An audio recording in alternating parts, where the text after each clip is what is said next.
हमारे संविधान के अनुसार राज्य में सारी शक्तियां किसको दी गई है?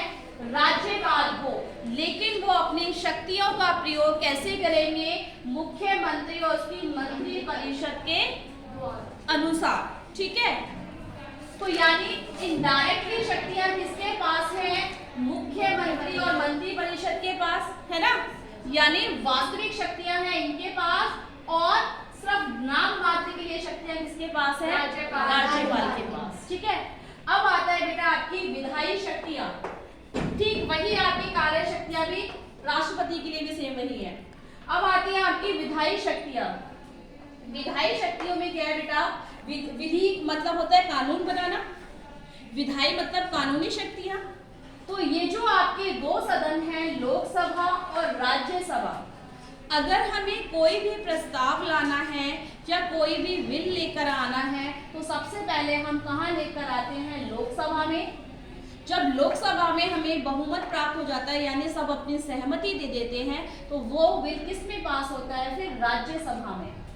ठीक वैसे ही यहाँ पे बेटा अगर हम राज्य की बात करते हैं तो पहले बिल आपका विधानसभा में आएगा, फिर आपका विधान परिषद में आएगा। ठीक है, तो जब दोनों सदनों में पास हो जाता है तो वो फाइनली किसके पास जाता है साइन होने के लिए? राष्ट्रपति के पास। ठीक है, जब राष्ट्रपति उस बिल पर साइन कर देते हैं या उस प्रस्ताव को पास कर देते हैं तो क्या है? फाइनली वो क्या है? आपका कानून बन जाता है।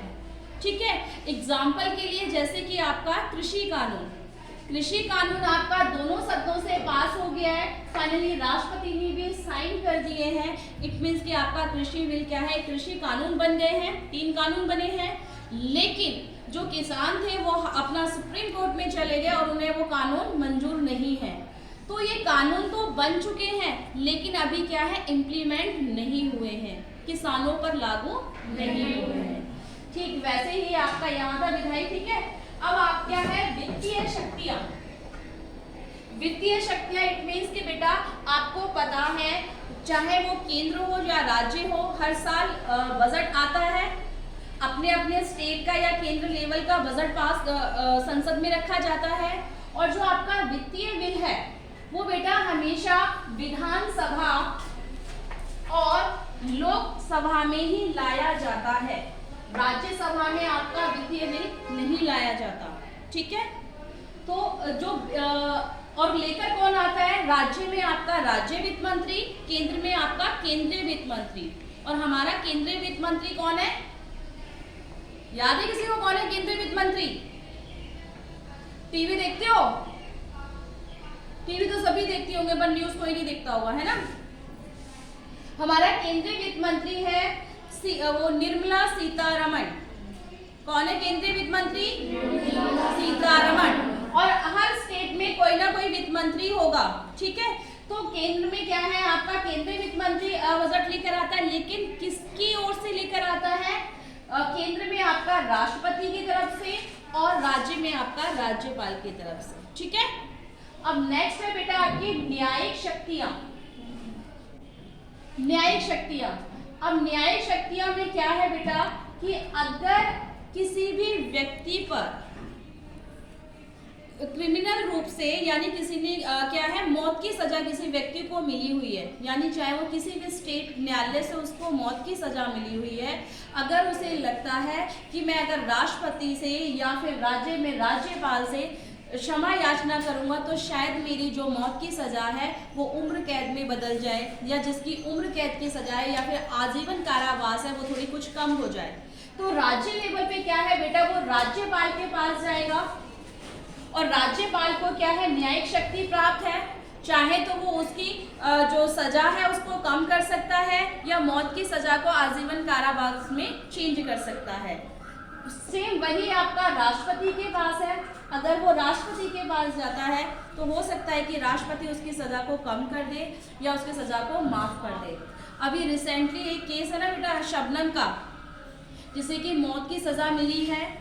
ठीक है, उसको स्टेट लेवल पे भी मिल चुकी है और उसने जो राष्ट्रपति है वहां से भी उसको मौत की सजा मिल चुकी है। ठीक है, लेकिन क्या है री अपीलिंग के लिए हम डाल सकते हैं ना, मतलब स्टेट लेवल से उसको मिल चुकी है राज्यपाल से, तो जो उसका बेटा है वो चाहता है कि ठीक है, उसकी माँ ने, उसकी मदर ने क्राइम किया है, पर उसने तो कोई गुनाह नहीं किया ना, उसको सजा क्यों मिलेगी? तो उसने क्या है कि राष्ट्रपति के पास अपील भेजी है कि जो मेरी माँ की जो मौत की सज़ा है, उसे क्या है, मौत की सज़ा ना देकर उसको उम्र कैद की सज़ा दे दी जाए। ठीक है, तो अब ये राष्ट्रपति के पास क्या है बेटा, न्यायिक शक्ति है, तो हो सकता है उसकी सज़ा को वो माफ़ कर दे, माफ़ इन द सेंस कि मौत की सज़ा ना दे के उसको उम्र कैद की सज़ा दे दे। लेकिन अब इसमें बेटा थोड़ा सा डिफरेंट है इन दोनों शक्तियों में। अगर राज्य में कोई सैनिक,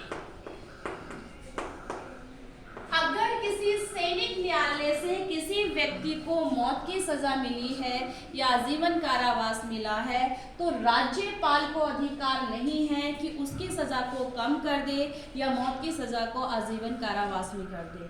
लेकिन वही अधिकार क्या है, राष्ट्रपति के पास है कि अगर वो किसी भी सैनिक न्यायालय से उसको सजा मिली है तो वो उसकी मौत की सजा को या तो माफ कर दे या उसके आजीवन जो कारावास की सजा है उसको कम कर दे।